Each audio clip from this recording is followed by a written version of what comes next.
ดอก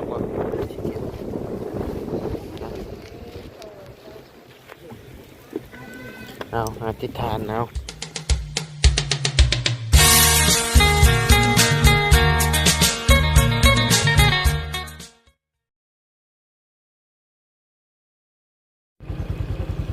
เนาะพี่น้องเลยเปิดคลิปเปิดภาพมาตอนนี้กะเขียวจุ่มทุ่มอยู่เนาะพี่น้องเลยหน้าแซงหน้าปังเนาะพี่น้องเลยทักทายกับสบายดีปีใหม่เด้อเนาะพี่น้องเลยสบายดีปีใหม่เพื่อทุกผู้ทุกคนเนาะมื้อนี้กะพาลูกเมียไปวัดก่อนพี่น้องเลยทำบุญทรงท้ายปีเก่าต้อนรับปีใหม่เนาะพี่น้องเลยไปขอพรอยู่พระธาตุโพนพุ่นแหละเนาะพี่น้องเลยอันนี้ตอนนี้หาสิฮอดซุยเนาะพี่น้องเลยฮอดซุยไปพี่น้องเขางามงามบ้านเราได้หนิอยากจะว่าเราพี่น้องเลยงามเดี๋ยวงามเลย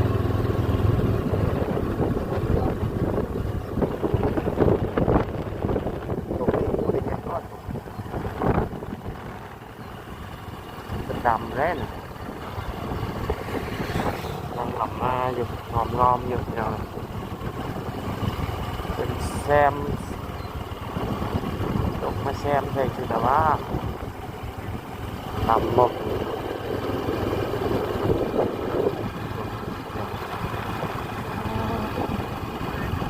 เดี๋ยวงามเนาะฝั่งนี้สงสัยว่าได้เห็นฝั่งนี้เนาะ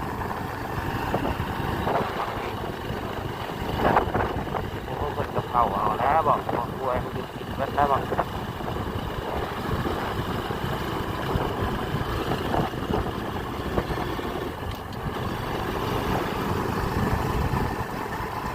ซงแซงเที่ยวงามนี่จะต้นตาลเนาะต้นตาลกระลายเนาะ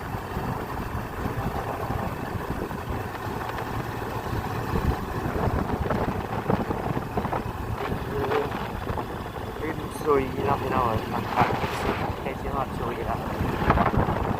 ช่วงเสียงกลางเป็นกระเด็นอยู่นี่แหละเนาะคือซุยนี่แหละ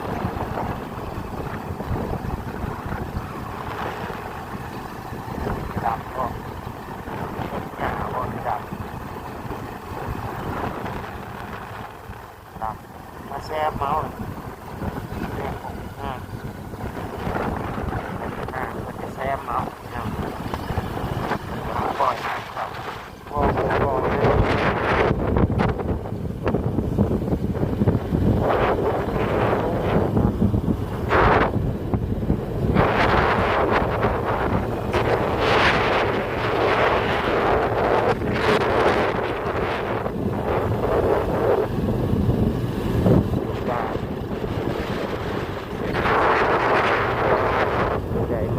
มันกินมันเที่ยวกับมาพี่แล้วที่ทำมันตุ้มมาโอ้ดูวิ่งไปแล้วเนาะเดี๋ยวหายอด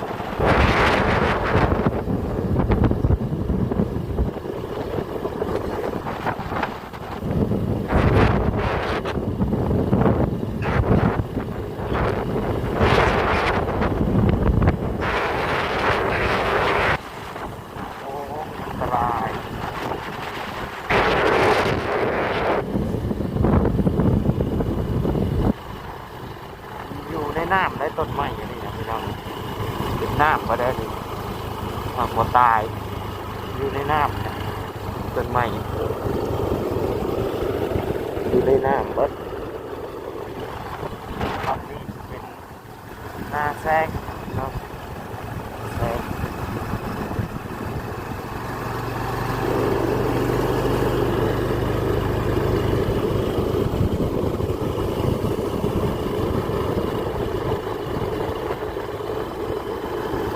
บุญอยู่ตัดโทษเนาะ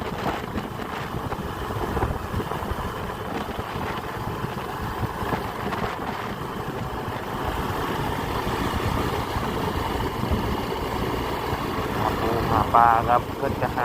แล้วน้องปลาซุยน้ำปูปลาหน้าน้ำนี่ไม่ได้อึดเนี่ยก็ปลาได้กล้าลงไปปลาคือว่าและบริกิตคือว่าไรแล้วแหละยากนะ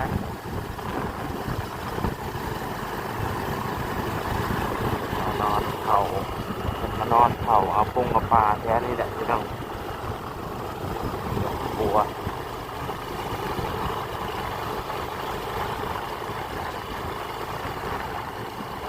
มั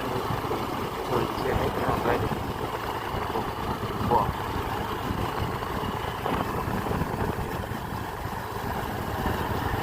ปุ๊บโอ้ปุ๊บบรรยากาศ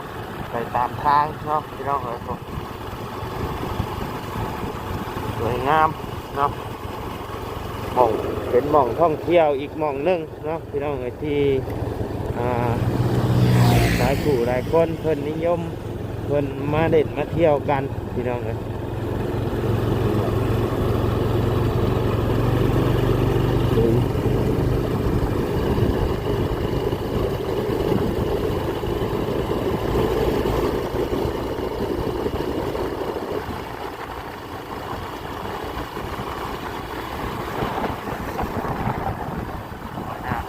ลงมาใส่เขาหน้ากันหน้าปีนี้ดับก็ได้เลยเนาะมันท่วมเนาะ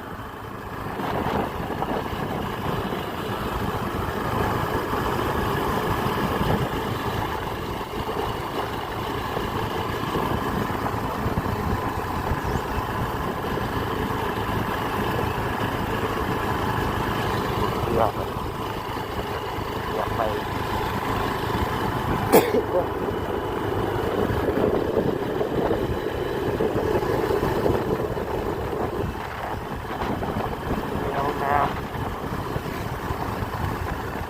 นอดในย้ำเที่ยวแล้วพี่น้องเดือน4 เดือน 5เนาะแดดห่อนก็ได้ขันย้ำมีใครโยก็ไปอยากลงน้ำก็ได้ย้ำหนาวเดี๋ยวยันไปทีนะใครโยสมัยนี้เพิ่นรถพุ่งเที่ยวเอาเนาะ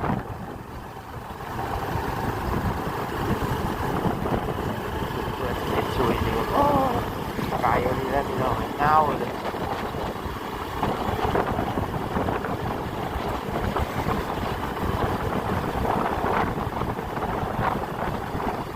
เดี๋ยวพี่น้องเบิ่งว่าความเงามันเท่าไหร่พี่น้องครับที่เดิมแต่ยังโควิดอยู่ดิ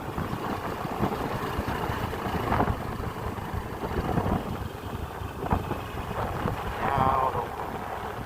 แต่ตามนี่แหละตามทางเที่ยวไปเนี่ย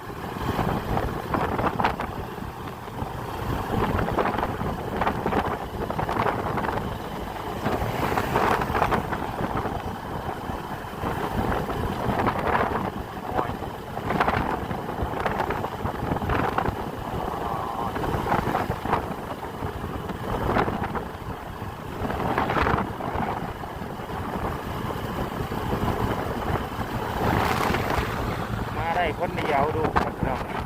มาแล้วจากทางมาได้เด้อคนเดียวเพื่อนกับ3 คนพี่น้องผู้ชายไม่ได้มาครับบ่มีหมู่นั่งเนาะ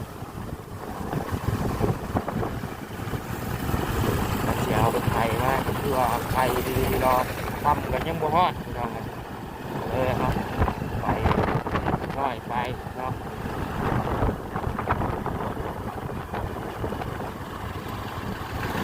ผมกำลังเติมขยายทางเนาะมองเด่นมองเที่ยวพี่น้องกิน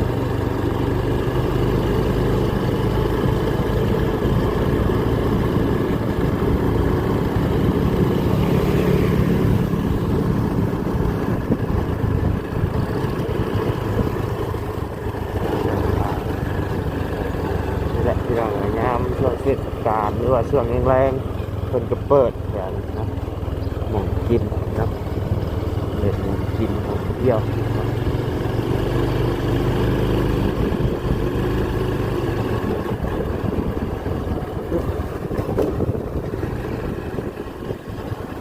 ประมาณนี้พี่น้องก็ยังบ่สุดก็ยังอีกขับไปอีกไกลเนาะสุด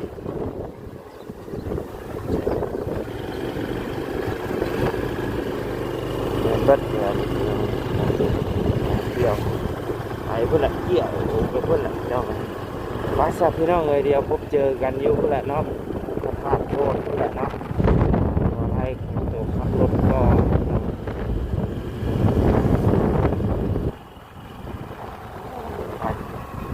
ไปขับรถก่อนพี่น้องเลย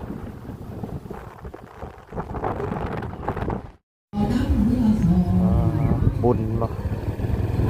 ติดดอกไม้เนาะบุญพี่น้องบุญ เจ้าเข่าหน้าเพื่อนเจ้าเข่า ทางผ่านเนาะพี่น้องเลยมีบุญกองเข่าติดดอกไม้ที่ว่าตรวจตัด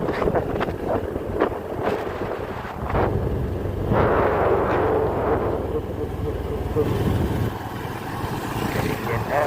ล็กน้อยนะทำตัดกล้องจะตัดไปกันพี่น้องมาฮอดลาบาทนี่เนาะเดี๋ยวเอาไปจับไว้บ่ายก่อนเนาะพี่น้องซื้อเอียนมาปล่อยพี่น้องปล่อยเอียนก่อนพี่น้องชีวิตสิได้หลับดื่นคือจังเอียนเนาะยันมานี่ยันมันบ่มีพี่น้องเพราะว่าคนมาหลายเนาะก็เลย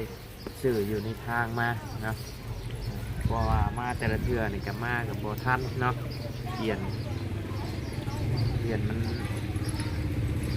โบคอยมีนะคนมาหลายเนาะคนนี้เนาะ เขามาขอพร ไป เขาก็จะไป นั่ง ไป ไปปล่อยเอียนก่อน ไม่ได้ถือขาตั้งกล่องมาบ่ บริถือ โอ้ยไปไป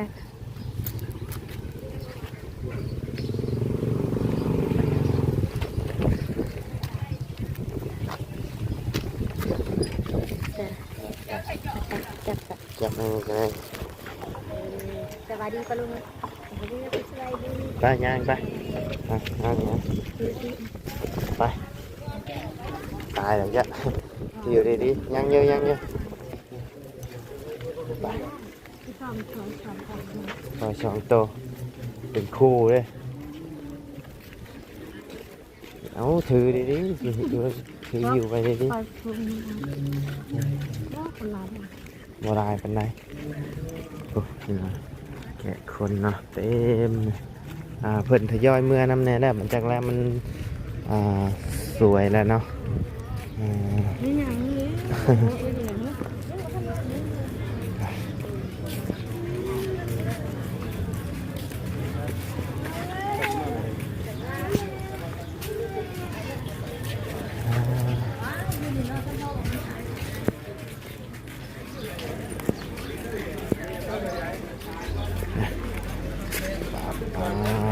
โอ้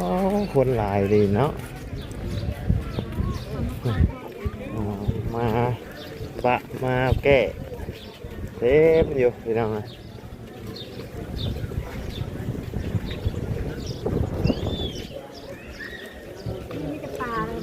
มีแต่ปลา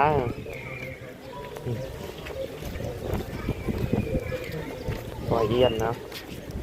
ปลาเขากินเพราะว่าปล่อยสิ่งที่เขาบ่กินเนาะพี่น้อง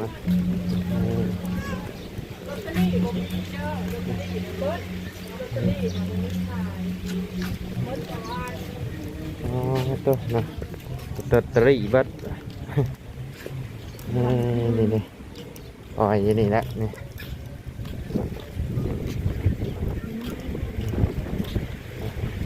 ไป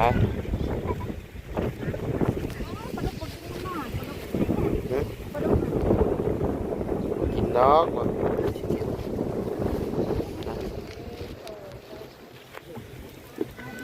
เอาอธิษฐานเอาอืม เดี๋ยวปลาดุก โอ้แม่นบ่ปลาดุกบ่เชื่อสิตก เอียนเข้าปากปลาดุกเนี่ยโอ้หางใหญ่เลย อ้าวเนาะอ้าว เด้อ เด็ดเรียบร้อย ปลาดุกยังไงเนี่ย ปลาดุกพันโอ้ตาตัวใหญ่เนาะ เฮ้ยคือนั่นมันเสือปลา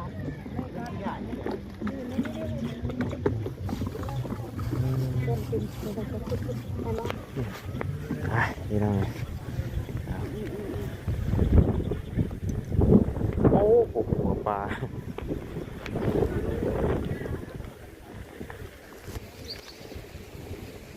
ไปบาทนี่พี่น้องปีใหม่ทาใหม่เนาะปล่อยเอียนเนาะ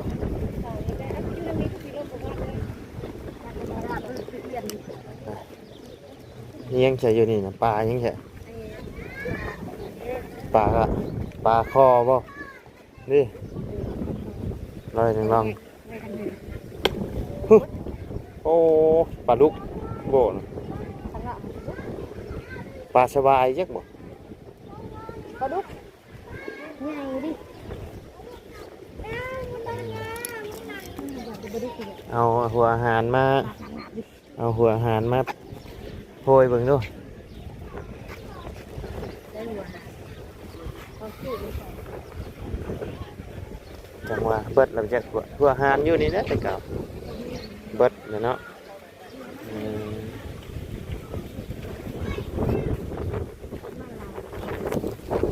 บดลายดีเนาะ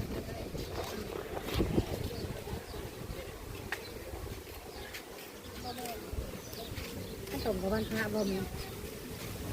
โอ้ปีใหม่เนาะลอตเตอรี่เบิดตะวันเพิ่นว่า ใส่ ขายดีลอตเตอรี่บ่มีเลยมื้อนี้พี่น้อง ตัวเอียนเอาเด็กเอียน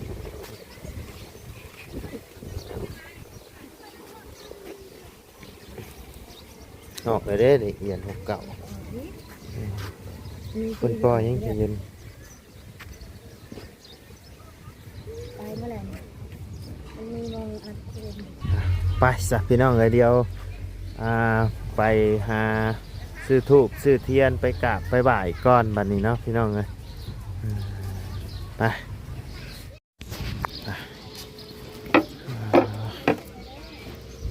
จุดใส่ ขึ้นไปนั่นกันแต่ว่า เขาก็จุดลายไปเลยได้นะกัน นี่เนี่ยหมองจุด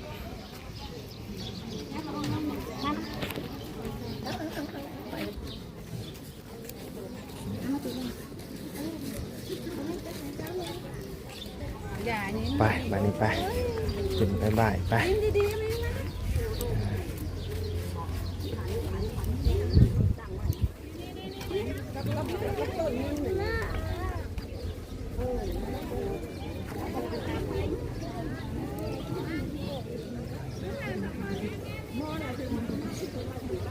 ไป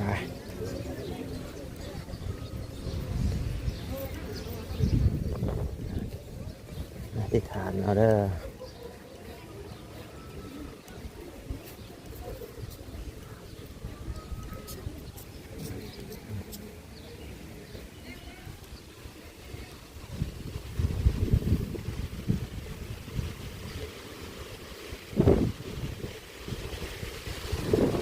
ลง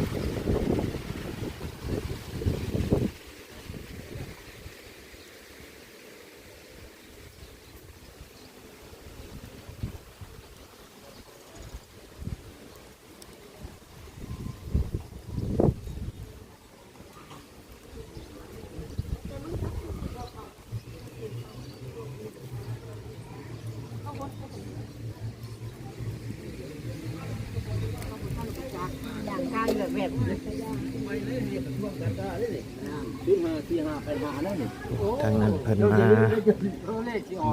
มาแก้เนาะพี่น้องผู้ใดที่อยากมาบ้านมาแก้มามองนี่พี่น้องมา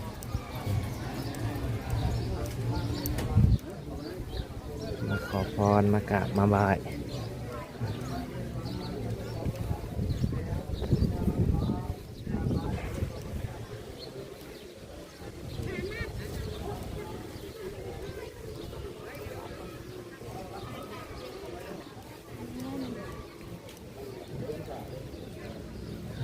แดดเนาะอธิษฐานนะเด้อนางเด้ออยู่ดีมีแห้งน้ำเห็นด้วย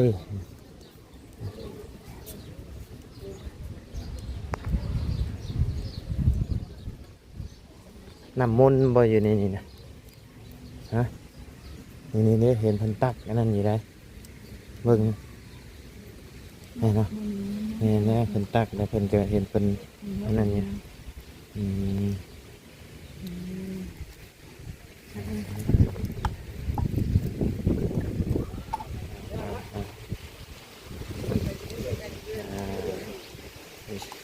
อยู่เย็นเป็นสุขเนาะ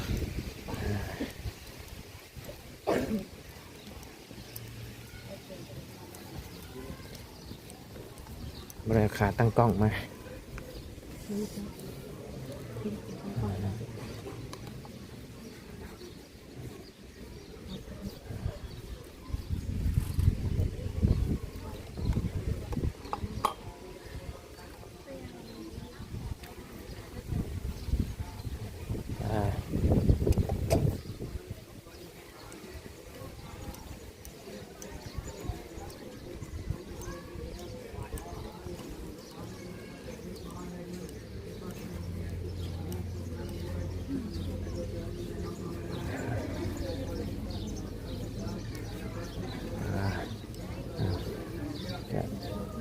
ประมาณนี้เนาะพี่น้องเลยโอเคสะเนาะพ่อแม่พี่น้อง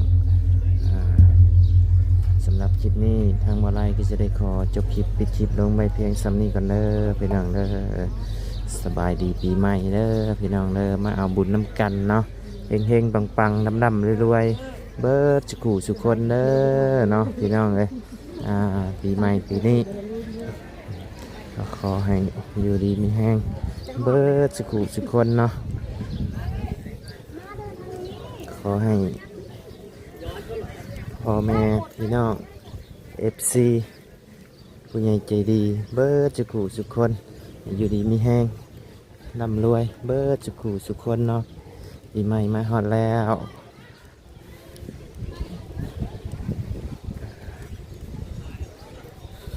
เฮงๆปังๆลำๆรวยๆเบิร์ดสุคนเด้อพี่น้องเด้ออย่าเจ็บอย่าจนเนาะไปพี่น้องเลยสำหรับคลิปนี้ไปละสบายดีเด้อเนาะไป